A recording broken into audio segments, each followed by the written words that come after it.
Irmão, quando Deus, Ele projetou a sua vida, Ele te projetou um sucesso. Ele projetou você para triunfar, para que você seja bem sucedido. Você lembra quando Jesus, Ele falou da igreja?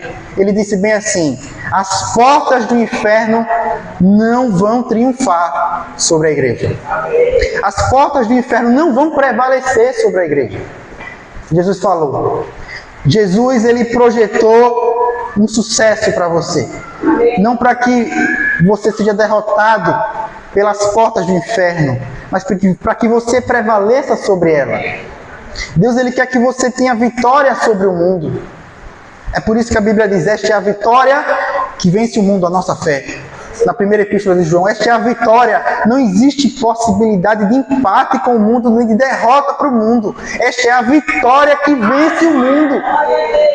Quando Deus, Ele fez o projeto da igreja, Ele projetou uma igreja vencedora, uma igreja triunfante, uma igreja bem-sucedida, uma igreja que as portas do inferno não prevalecerão sobre ela.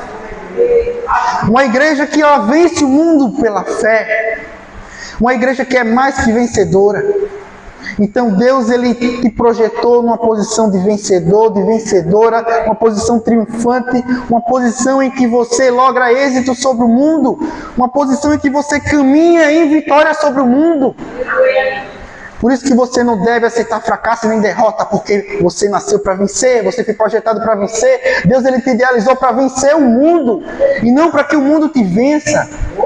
Deus, Ele quer que você frutifique em todas as áreas da sua vida, que você vença em todas elas.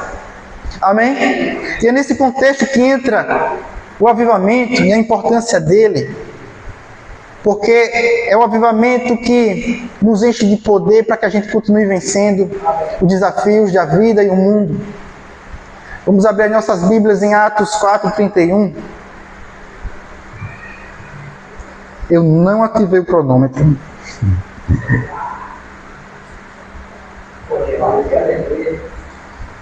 Atos 4:31.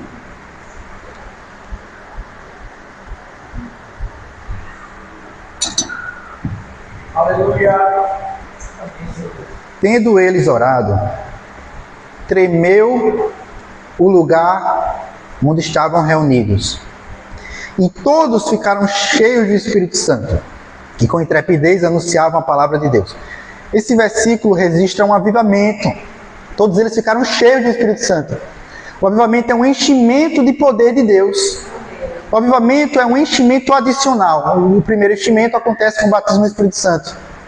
Mas depois do batismo no Espírito Santo, nós podemos ser avivados várias outras vezes. Atos 4:31, por exemplo, aconteceu um avivamento, uma repetição virtual do que aconteceu em Atos 2. Porque em Atos 2 eles foram cheios, em Atos 4 foram cheios de novo do Espírito Santo. E eu acho interessante que o avivamento ele tem um propósito. O propósito de nos tornar vencedores nos desafios que estão por vir. A igreja aqui em Atos 4:31, ela estava entrando em uma nova fase, em um novo momento, em uma nova etapa. Então o que foi que Deus fez? Deus liberou um avivamento para que eles vencessem sobre essa nova etapa que estava por vir. Então Deus ele tem um avivamento para cada fase da nossa vida. Deus tem um avivamento para cada estação. Então nós podemos ser avivados diversas vezes. Veja, Atos 4:31. Eles foram cheios do Espírito Santo de novo, mas eles também foram em Atos 2. Então nós podemos ser avivados em diversas vezes, porque não existem limitações para o poder de Deus. E aqui mais uma vez, eles foram cheios do Espírito Santo. Sabe o que é interessante? Que a nossa vida tem que ser por fases. E para cada fase Deus tem um novo avivamento. Para cada fase Deus tem um novo derramamento de poder. Eu estava meditando em Gênesis capítulo 1 sobre a criação. Deus ele criou o mundo em 6 dias, no 7º ele descansou. Aí eu fiquei pensando, no primeiro dia Deus disse que haja luz. E Deus ele criou a luz cósmica. No segundo dia Deus ele fez a separação entre águas e águas e criou uma expansão nas águas. No terceiro dia Deus criou a vida vegetal, as árvores frutíferas, as ervas que dão fruto, e fez o ajuntamento das águas e fez aparecer a porção seca. No quarto dia, Deus ele criou a luz química, né? O sol, criou a lua e as estrelas. A luz cósmica foi no primeiro dia, quando ele disse que haja luz. No quarto foi a luz química, que foi o sol. No quinto dia, Deus criou os animais aquáticos, os animais aéreos. No sexto, os animais terrestres e o homem. Eu fiquei meditando sobre isso. Irmão, pensa comigo. Deus ele poderia ter criado o mundo em um dia só. Alguém duvida disso? Deus ele poderia ter criado o mundo em um único dia. Mas você sabe por que Deus criou o mundo em 6 dias? Porque Deus ele estava criando o mundo para o homem e sob a ótica do homem. Então, Deus criou o mundo em várias fases, tendo ele poder para criar em um único dia. Porque a vida do homem ela é dividida em várias fases. Veja, pensa comigo. No 7º dia, Deus descansou. Deus precisa descansar, mas o homem precisa. Por isso que Deus descansou. Porque Deus estava criando o mundo sobre a ótica do homem para o homem. Então, a criação de Deus, dividida em fases, revela mais sobre a sua vida do que sobre Deus. A sua vida, ela é dividida em fases. É por isso que Deus criou o mundo em fases. Deus não precisa descansar, mas você precisa, é por isso que Deus descansou. Então, veja que em cada fase da nossa vida, Deus ele traz uma novidade. Deus ele quer manifestar algo novo, como ele manifestou em cada dia da criação. A nossa vida é dividida por fases, veja como Deus é organizado. Nos 3 primeiros dias, Deus estava criando os espaços. Espaço aéreo, espaço aquático, espaço terrestre. Nos dias seguintes, ele preencheu com vida, com os animais aquáticos, com os animais terrestres, os animais aéreos e, por fim, o homem. Então, veja como Deus é organizado. Essa organização reflete como é a nossa vida. A nossa vida ela é dividida por fases. E em cada fase, Deus tem uma novidade. Mas para viver essa novidade, Deus ele quer que a gente passe pelo avivamento.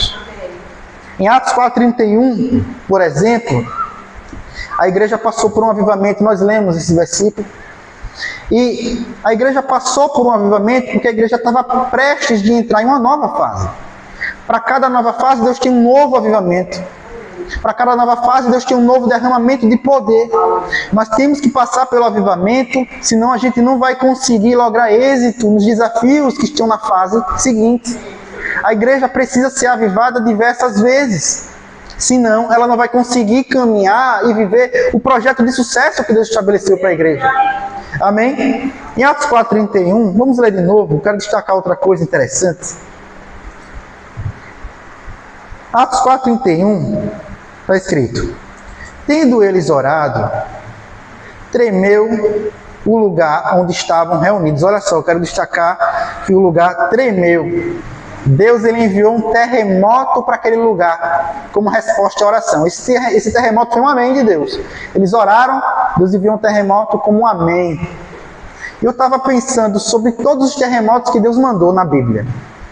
Eu estava pensando, quero relembrar vocês, para vocês perceberem semelhanças entre esses terremotos, porque o terremoto aqui foi um símbolo do avivamento. O terremoto foi um símbolo do avivamento. O enchimento de poder, que é o avivamento, foi simbolizado por esse terremoto. Quem aqui não lembra? Jesus ele estava na cruz e ele expiou. Segundo Mateus, segundo o Evangelho de Mateus, Deus ele enviou um terremoto quando Jesus expiou. E aquele terremoto rasgou o véu de alto a baixo. Eu fiquei pensando sobre isso. E veja se você não concorda comigo. O terremoto de Deus ele não sai por aí quebrando tudo nem destruindo tudo. Mas o terremoto de Deus ele tem alvos específicos. No caso da expiação de Jesus, o terremoto rasgou o véu de alto a baixo. Quem aqui não lembra de Paulo e Silas na prisão? Estavam na prisão louvando e adorando. E a Bíblia fala no livro de Atos, Deus enviou um terremoto para aquela prisão.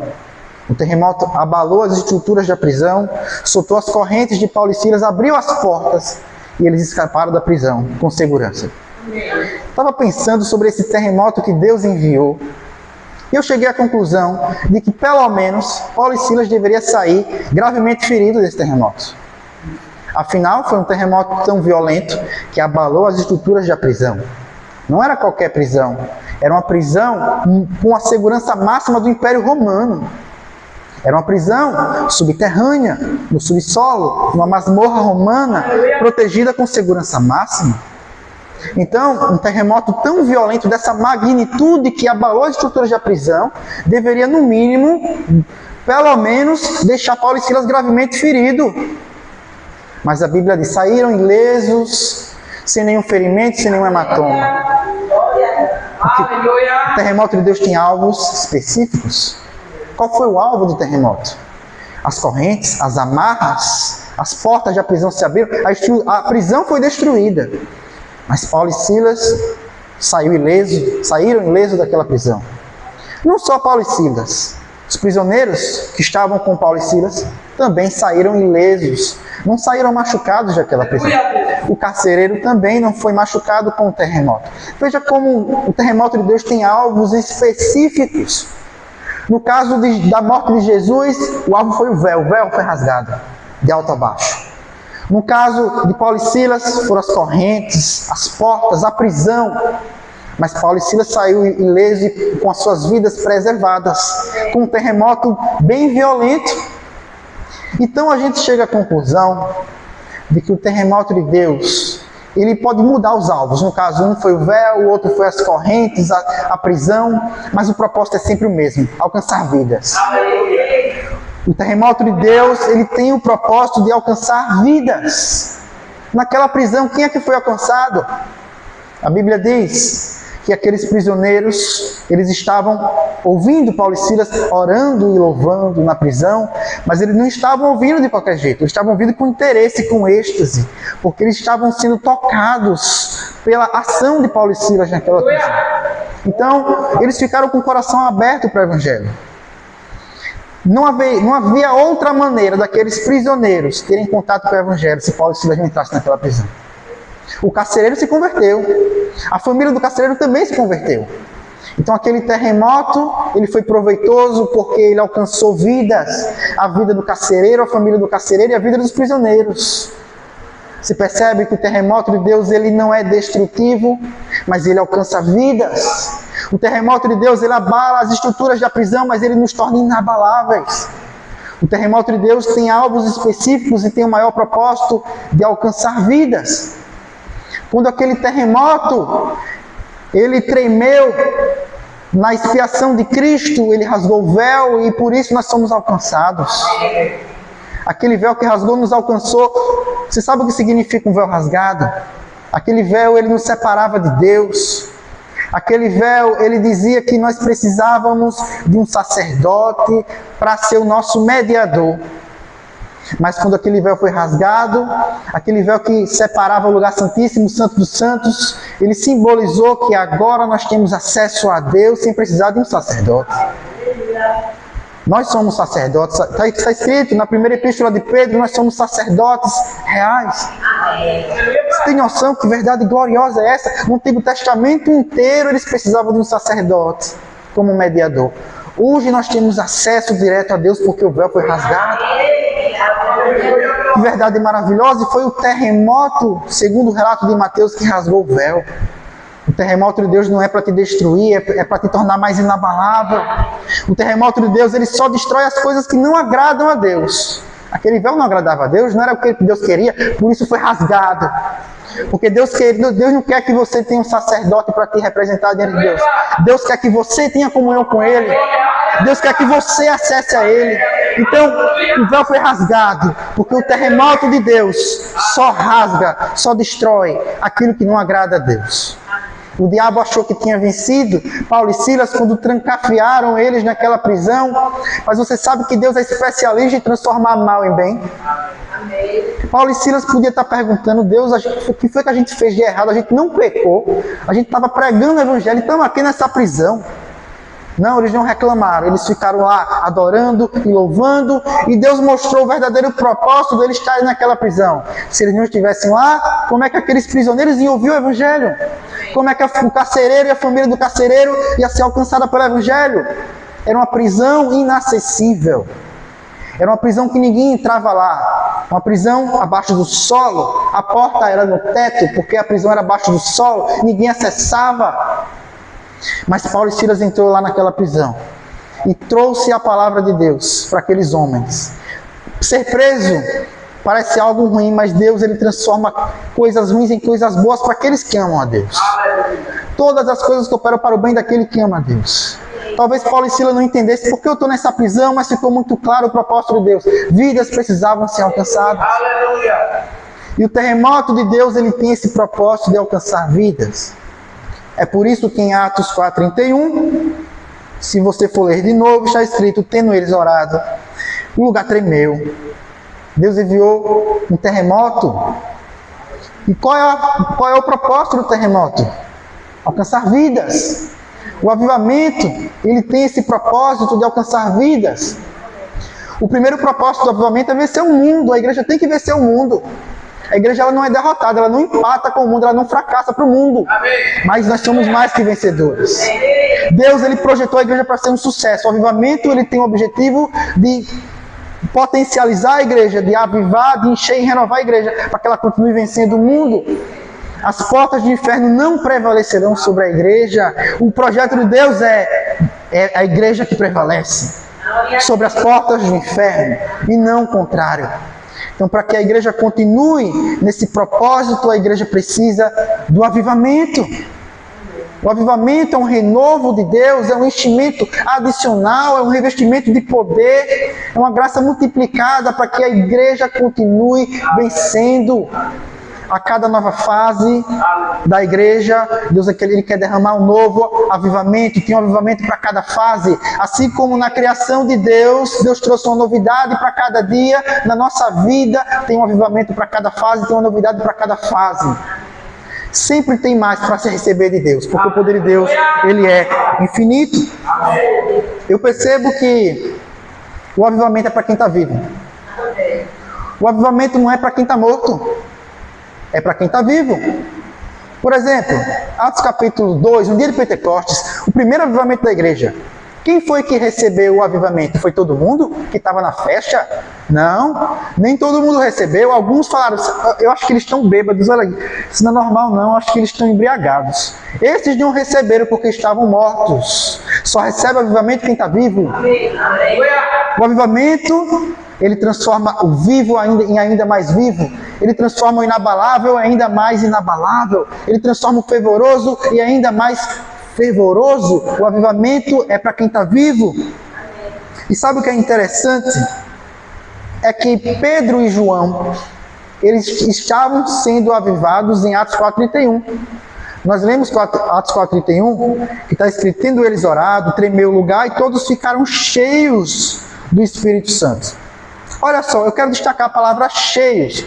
Veja na sua Bíblia, é muito interessante isso. Atos 4:31. Veja se na sua Bíblia não tem escrito a palavra cheios.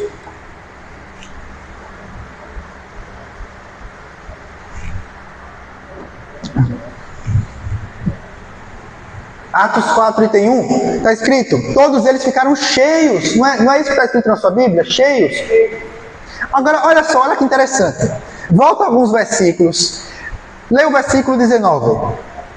O versículo 19, em Atos capítulo 4, diz Pedro e João. Vejam o nome de Pedro e João em Atos 4:19. E veja que Pedro e João estavam presentes no versículo 31 também, sendo cheios do Espírito Santo. Eles foram cheios do Espírito Santo. Mas aí você se pergunta assim, não, mas peraí, tem coisa errada aí. Tem coisa errada aí, porque Pedro e João já tinham sido cheios em Atos 2, no dia de Pentecostes. Pedro foi até aquele que se levantou e começou a pregar, você lembra?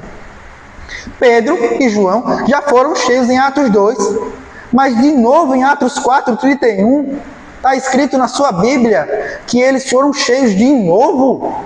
Como é que pode uma coisa dessa? Geralmente isso não faz muito sentido na nossa cabeça, porque quando a gente imagina algo cheio, a gente pega um copo cheio de água, como esse daqui.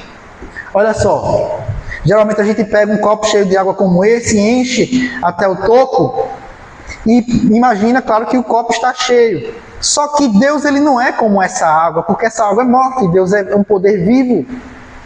E Deus não é como esse copo, porque esse copo tem limite, veja, ele só enche até aqui, mas só que o poder de Deus é infinito. O poder de Deus não é como essa água é morta, o poder de Deus é vivo. O poder de Deus não é como esse copo tem limite. Mas o poder de Deus é infinito.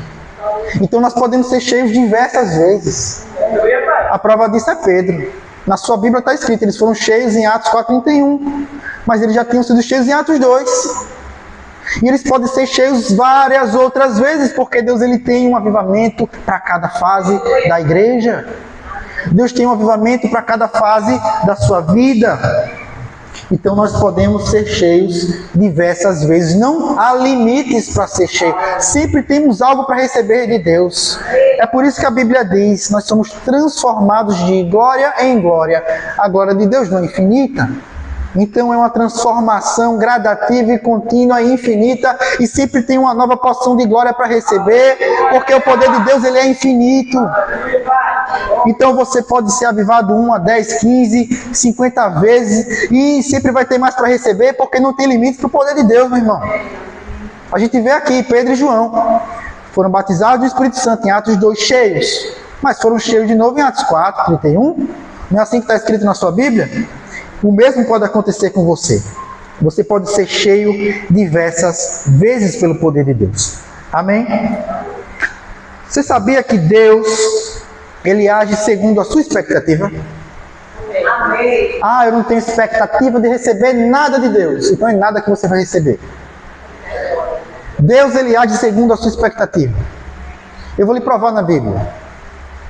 Qual era a expectativa da mulher com fluxo de sangue?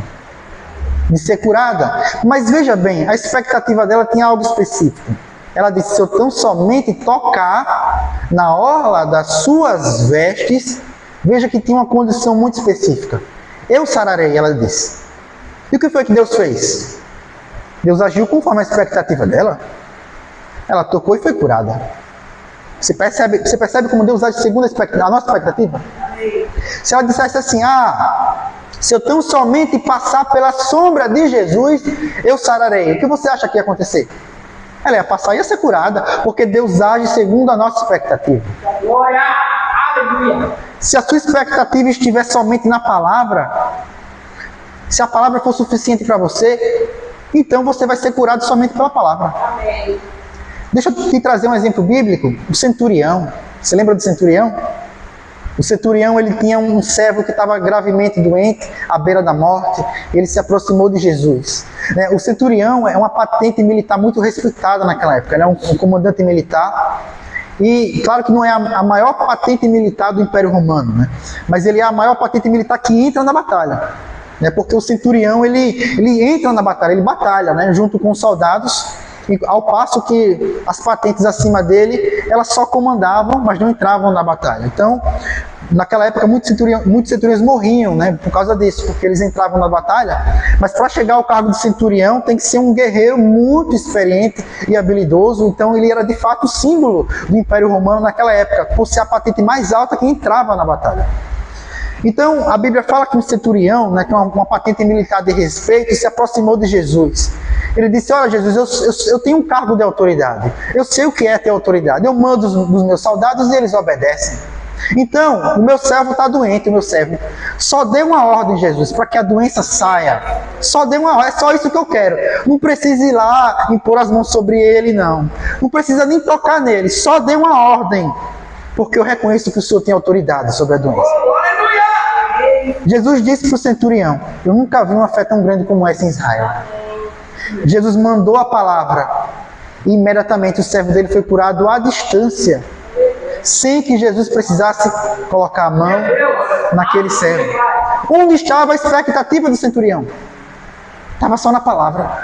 A palavra é suficiente para o meu servo ser curado. Eu não preciso de um toque. E Jesus disse, eu nunca vi uma fé tão grande como essa em Israel. Onde estava a expectativa da mulher com fluxo de sangue? No toque. Ela disse, se eu tão somente tocar, eu sararei. Estava no toque.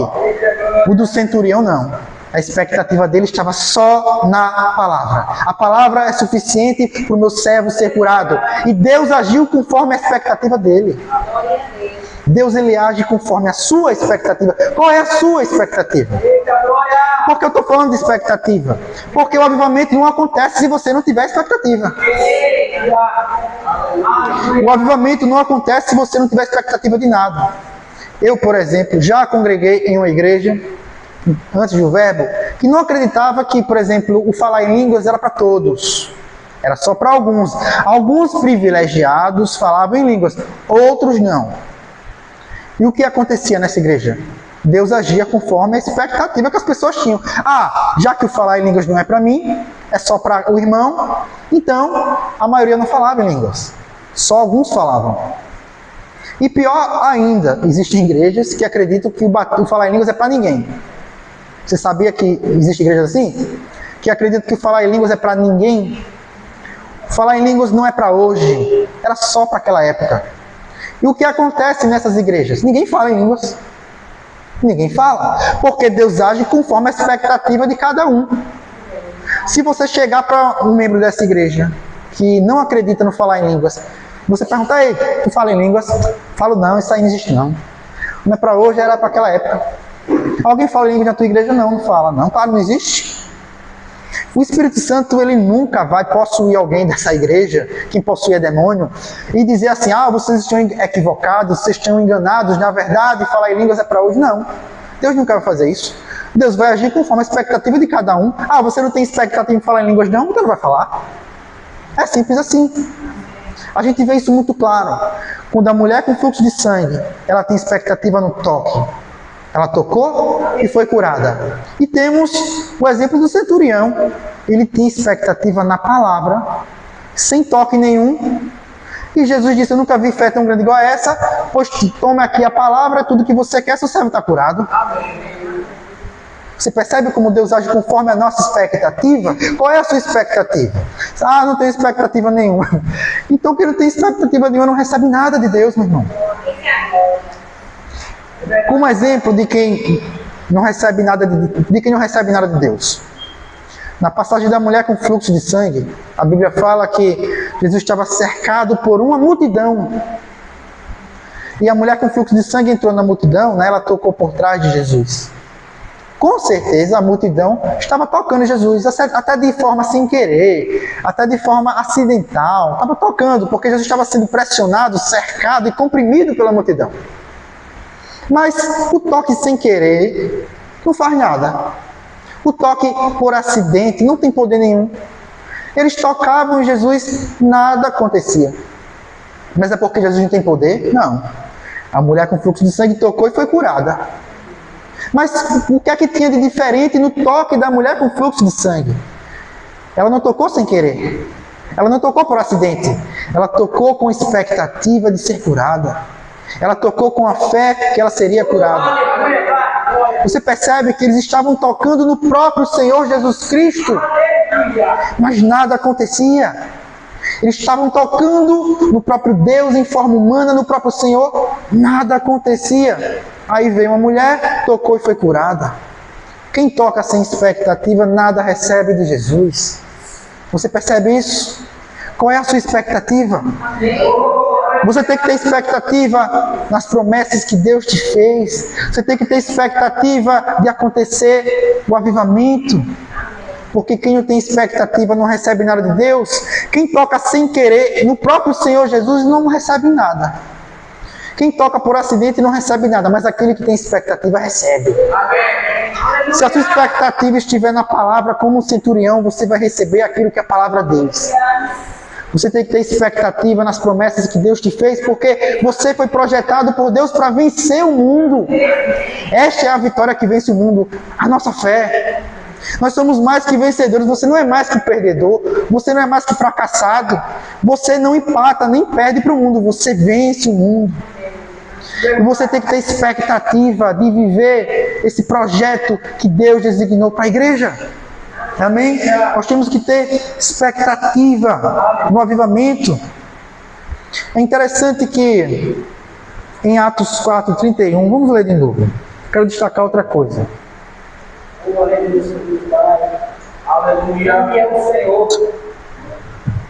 Atos 4:31 está escrito: tendo eles orado, olha só. Tendo eles orado.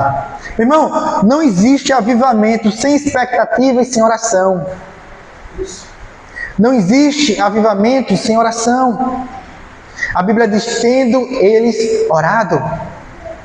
O primeiro avivamento que aconteceu foi Atos capítulo 2. O primeiro avivamento da igreja. O segundo foi Atos capítulo 4, que nós acabamos de ler. Vários outros já aconteceram na história, com John Wesley na Inglaterra, na Coreia com David Young Cho, na Nigéria com o Chris Okilomi, que está acontecendo até hoje. Todos esses avivamentos, seja qual for, foram precedidos de oração. Tendo eles orado, aconteceu o avivamento. Tendo eles orado, aconteceu o avivamento. O avivamento acontece com quem tem expectativa e acontece com quem busca em oração. Amém? A oração, ela é uma chave que ela destranca qualquer porta. Qual é a porta que você quer abrir? A oração destranca. Inclusive, a oração destranca até a porta do avivamento. A oração, ela até cria a porta onde não existe, se for necessário. Aí você pergunta assim, como é que a oração cria a porta onde não existe? Você lembra daquele cego, que nasceu cego, um cego de nascença? Jesus se aproximou daquele cego e disse, eita, aí não dá não. Porque aí ele nasceu cego, não dá nem para restaurar a visão. Se fosse miopia dá para restaurar a visão. Mas se ele nasceu cego, aí não dá mais não. Foi isso que Jesus disse? Não. Jesus, ele criou uma porta onde não existia. Não dava nem para restaurar a visão. Não dá para restaurar a visão de quem nasceu cego. A visão teve que ser criada do zero. E sabe o que Jesus fez? A Bíblia fala que Jesus, ele pegou um pouco de terra, misturou com saliva, fez uma pasta, aplicou no olho daquele cego e mandou ele se lavar. Aí ele voltou enxergando. É interessante que Jesus fez a mesma coisa que Deus fez em Gênesis quando foi criar o homem do zero. O que foi que Deus fez quando foi criar o homem? Fez um boneco de barro, aí Deus soprou. Não foi assim? Ou seja, algo que fazia parte da terra, algo que está dentro de Deus, o sopro juntou os dois e criou do zero. O que foi que Jesus fez? Pegou algo que faz parte da terra, a saliva, que era algo que está dentro dele, juntou os dois e criou a visão do zero. Não foi muito semelhante? Deus, ele até, se for necessário, cria uma porta onde não existe. Qual era a visão que tinha que ser restaurada naquele cego de nascença? Nenhuma, ele não tinha visão, ele nasceu cego. Mas Jesus criou do zero a visão daquele homem. Você percebe como foi impressionante esse milagre? Então, a oração, ela destranca qualquer porta, inclusive a porta do avivamento, inclusive cria a porta onde não existe. Amém? É interessante que eu estou fazendo um curso de teologia da igreja do pastor Chris Okilomi. E eu estou fazendo com uma professora brasileira que é do ministério dele, ela que está ensinando, né, o curso. Ela conta algumas coisas do ministério dele, né? Eu estou citando esse exemplo porque está acontecendo um avivamento na Nigéria, né, por intermédio do pastor Chris. E ela contando que orar 4 horas para eles é brincadeira de criança. Orar 4 horas, brincadeira de criança, de tão acostumado que eles estão a orar. O pastor Chris nem se fala, ele ora mais de 8 horas por dia. 8 horas também deve ser brincadeira de criança para ele, de tanto que ele ora. Né? E ela contando que, essa professora brasileira contando que ela estava conversando com a sua liderança na Nigéria, da igreja do pastor Chris, e falou, olha, aqui no Brasil não dá não, 4 horas aqui no Brasil, aqui o pessoal não está acostumado não com essas coisas não. Aqui não vai dar certo isso não. Aí ela foi corrigida, ele disse, não, o reino de Deus é o mesmo. Na Nigéria, no Brasil, é o mesmo reino de Deus. Não tem desculpinha, a oração é inegociável. Né? Então ela foi corrigida, né, pela liderança na Nigéria. Né? São pessoas de oração, meu irmão. Por isso que está acontecendo o avivamento na Nigéria. Teve um colega meu, ele foi para a Nigéria há pouco tempo. Ele me contou uma história que eu achei muito interessante. Ele disse que ele viu uma mulher, na igreja do pastor Chris na Nigéria, ele viu uma mulher que ela tinha muita dificuldade de locomoção. Ela não conseguia andar sozinha. Ela precisava ser carregada por 3, 4 pessoas para andar de um lugar para o outro, para ser deslocada de um lugar para o outro. E cada vez que alguém pegava nela para locomovê-la, ela sentia fortes dores. Esse colega meu, ele viu essa mulher, ele estava lá na Nigéria. Ele quis orar por ela, por cura, né? Porque ele de fato tem uma unção de cura. Ele foi orar por ela. Ele disse que orou por ela, mas não aconteceu nada, né? Ela não foi curada. Então as pessoas, né, colocaram ela numa van, né, e ela sentindo fortes dores, gritando de dor. Então, mais tarde, ela foi levada para o pastor Chris Okilomi. foi levada para ele ministrar cura. E lá eles não oram por cura. Lá eles declaram a cura. Eles declaram a cura. Eles não oram a Deus, cura essa pessoa, não. Cura para eles é um direito adquirido, eles só declaram. O pastor Cris, segundo esse meu colega, ele de longe, ele viu a mulher e disse: ei, levante. A mulher levantou imediatamente, saiu correndo e pulando de alegria. Aí esse meu colega olhou assim e falou: foi a mulher que eu orei. Meu Deus do céu. Ele disse: David, é o seguinte, David, só você vendo a graça que está aqui na vida do pastor Cris para você entender, porque é algo que eu não consigo explicar. Entendeu? Ele só disse: levante, e a mulher levantou. Mas é um cara que ora 8 horas por dia no mínimo, meu irmão. Não é que ele tem uma posição privilegiada em relação a nós, não é isso. Quem aqui é filho de Deus? Ele também é filho de Deus. Agora, se você fosse primo de Deus e ele filho, aí realmente eu diria que ele estava numa posição privilegiada. Mas se você é filho e ele também, a posição é a mesma. A diferença é, ele não só tem expectativa no avivamento, como ele busca em oração. E não é com pouca oração não, meu irmão. É com muita oração. John Wesley, ele estava na Inglaterra, ele deu início a um avivamento na Inglaterra. Ele não estava andando, aí de repente ele, nossa, está acontecendo um avivamento, eu nem sabia que isso ia acontecer, eu fui pego de surpresa com o avivamento. Não, meu irmão, ele tinha expectativa no avivamento, e estava orando pelo avivamento, e orava muito, meu irmão.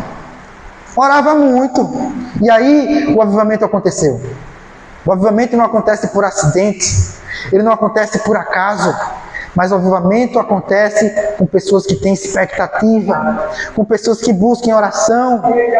E todos nós somos filhos, não é com pessoas que são privilegiadas. Todos nós somos privilegiados. Nós somos filhos de Deus. Se alguém aqui fosse filho de um bilionário, por mais que você fosse criança e tivesse 10 anos de idade, todo mundo ia falar: olha, aquele dali é privilegiado, é filho de um bilionário, né? Ele é rico. Ele é rico porque ele tem quanto na conta dele, na conta bancária? Ele não tem nada na conta, mas ele não é filho de um bilionário, então ele é rico, né? E quão melhor é ser filho de Deus, meu irmão? Quão melhor é ser filho de Deus do que ser filho de um bilionário?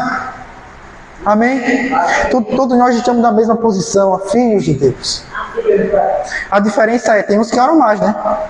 E o avivamento ele acontece para quem busca com oração. Foi assim em Atos 2, buscar em oração. Foi assim em Atos 4, buscar em oração. Foi assim com John Wesley. Foi assim com David Young Cho na Coreia. Está sendo assim com o pastor Chris Oyakhilome na Nigéria. E vai ser assim também aqui se você estiver orando. Amém? O avivamento ele acontece em todas as áreas, inclusive na área financeira. Se você pesquisar na internet o patrimônio do Chris Oyakhilome, ele é multimilionário. Porque o avivamento também foi para a área financeira. Ele é dono de shopping, é dono de hospital, eu não sabia. Eu soube quando eu fiz o curso, né? E a professora me contou. Né? Então o avivamento é em todas as áreas, porque Deus ele te chamou para frutificar em todas as áreas. A prova de que Deus ele quer moldar a sua realidade no mundo físico é que em Atos 4:31, que foi o versículo que a gente leu, eles oraram, o lugar tremeu, aconteceu um terremoto. Você percebe que o terremoto é algo que vai além da parte espiritual e atinge o mundo físico? Veja, eles estavam orando, Deus enviou um terremoto. O terremoto é algo que molda a realidade do mundo físico. Porque Deus ele quer ir além do espírito, ele quer começar a entrar no mundo físico, começar a moldar a realidade. Quando o terremoto de Deus entrou na prisão de Paulo e Silas, começou a moldar aquela realidade, soltou as correntes. Paulo e Silas, vocês são livres em Cristo. Você não nasceu e não foi projetado para viver amarrado e acorrentado. Então aquele terremoto de Deus soltou as correntes. E trouxe Paulo e Silas para a realidade que Deus projetou. Aquele terremoto começou a moldar a realidade de Paulo e Silas naquela prisão. Começou a soltar as correntes, porque em Cristo eles são livres. Eles não foram projetados para estarem amarrados. E o propósito deles naquela prisão foi cumprido, porque eles já alcançaram as vidas que estavam naquele lugar. Então entenda que o terremoto de Deus demonstra que Deus ele quer também interferir e moldar a nossa realidade física. Amém? Amém.